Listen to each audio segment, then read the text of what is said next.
Have you ever judged someone just by the way they look? Sarah was a young single mom whose hands were almost always covered in grease.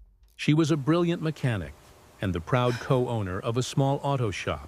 She could fix any engine, but she couldn't always fix the way people looked at her and her gritty, hard-working life.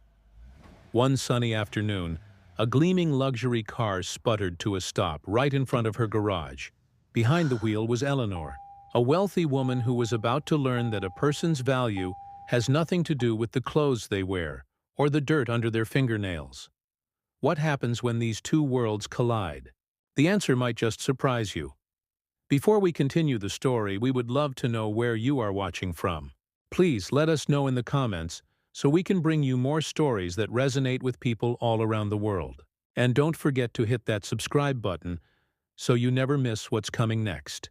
All right, let's dive into the story. Sarah's auto repair wasn't a pretty place.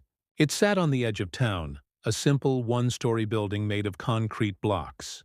The sign was a little faded, and the parking lot had a few cracks. But inside, the garage was a place of order and skill. The smell of motor oil and hard work hung in the air, a smell that, to Sarah, meant independence. Every tool on the wall had its place, cleaned and ready. This garage was her life's work, the place that allowed her to provide for her 7-year-old son, Leo.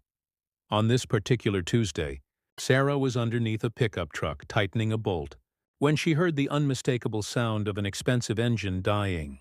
A moment later, a pair of pristine, high-heeled shoes stepped onto the dusty concrete just outside the garage door. Sarah slid out from under the truck and wiped her hands on a rag, leaving a fresh streak of black grease on her already stained overalls. She saw the car, a sleek silver sedan that cost more than her entire garage, and then she saw the owner. The woman, who looked to be in her late 50s, was dressed in an immaculate beige suit. Her hair was perfectly styled, and her face was set in a look of pure disgust as she surveyed the humble garage. "Excuse me?" the woman called out, her voice sharp and impatient. "Is there anyone here who actually works?" Sarah stood up, pushing a loose strand of hair from her face. "I work here. I'm Sarah, one of the owners. How can I help you?" The woman, Eleanor, looked Sarah up and down. She saw the grease, the messy ponytail, the worn-out boots. Her expression soured even more. "You're the owner?" she asked, her disbelief clear. "Good heavens. Look, my car just stopped. I need a real mechanic to look at it. Is he in the back?" Sarah felt a familiar sting of frustration, but she had dealt with people like this before. She took a calm breath. "I am a real mechanic," she said, her voice steady and polite, "and I'm the only one here right now." "I can take a look for you," Eleanor sighed dramatically. "Fine," she snapped, gesturing toward her car as if it were a fallen monument. "But be careful. It's a very expensive vehicle. I was on my way to a charity luncheon. Of course, this would happen to me in a place like this." Sarah ignored the insult. Professionalism was her shield. She walked over to the silver sedan, her boots crunching softly on the gravel. She popped the hood and immediately became lost in her work. For Sarah, an engine was a puzzle. It didn't care what she looked like or how much money she had. It simply presented a problem, and she was an expert at finding solutions. Eleanor stood at a distance, arms crossed, tapping her foot. She made a phone call, speaking loudly about the dreadful little garage she was stuck in, and the riff-raff she had to deal with. After about 20 minutes of careful inspection, Sarah closed the hood. She walked back over to Eleanor, who was now scrolling impatiently on her phone. "I know what the problem is," Sarah said. Eleanor didn't even look up. "And? Did a little wire come loose? Just fix it so I can leave." "It's not a loose wire," Sarah explained calmly. "It's a recurring electrical fault in the fuel injection system. It's a known issue with this model, but it's very hard to diagnose because it doesn't always show up on the standard computer tests." Eleanor finally looked up, a flicker of surprise on her face. "How would you know that?" "I've taken this car to the dealership 3 times for the same issue.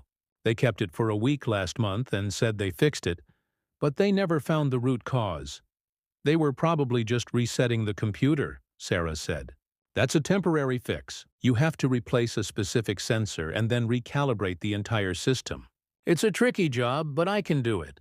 It will take me about 2 hours. Eleanor was speechless for a moment. This young woman in the dirty overalls had just diagnosed a problem that a team of dealership mechanics in clean uniforms couldn't solve. She was still skeptical, but she was also out of options.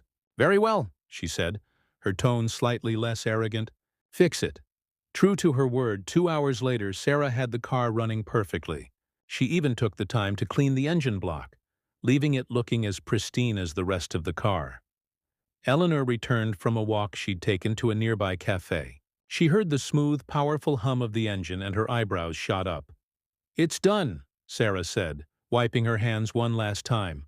"I test drove it. You won't have that problem again." Eleanor was genuinely impressed, though she tried not to show it. She walked into the small, cluttered office to pay the bill. As Sarah typed up the invoice, Eleanor's eyes scanned the messy desk and the crowded bulletin board on the wall. And then, she saw it.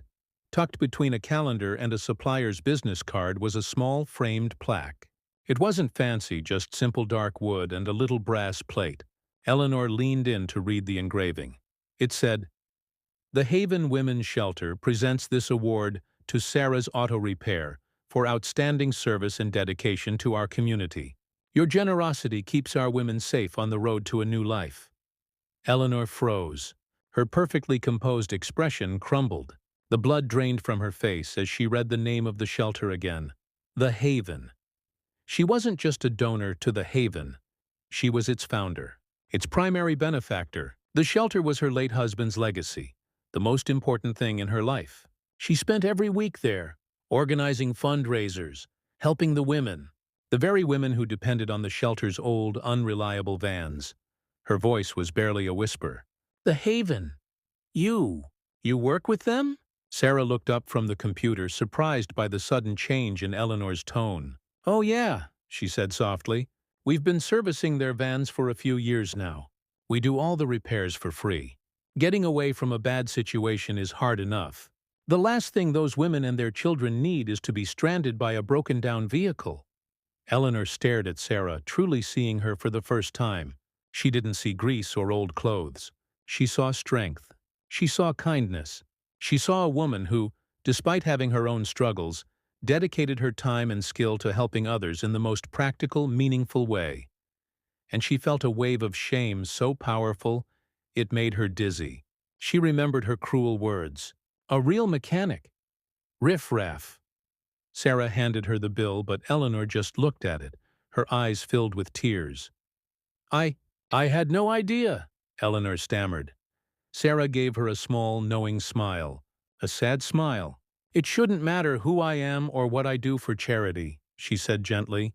"A person's worth isn't measured by the car they drive or the clothes they wear. It's measured by their actions and their character." Eleanor couldn't speak.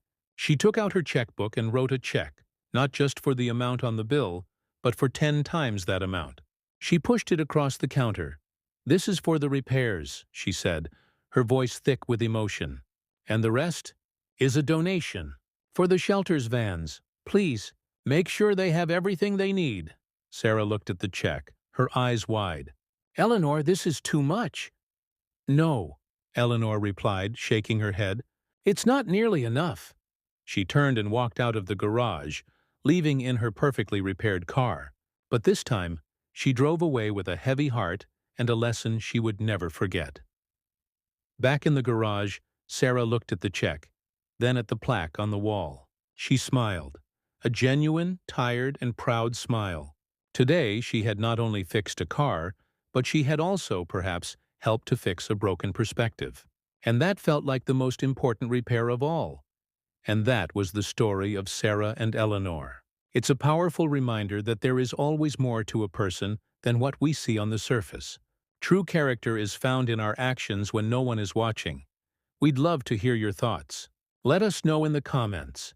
Have you ever been completely surprised to learn the hidden story of someone you may have misjudged? If this story resonated with you, please do hit that subscribe button. It is completely free for you, but it helps our channel a lot and allows us to keep bringing you these stories.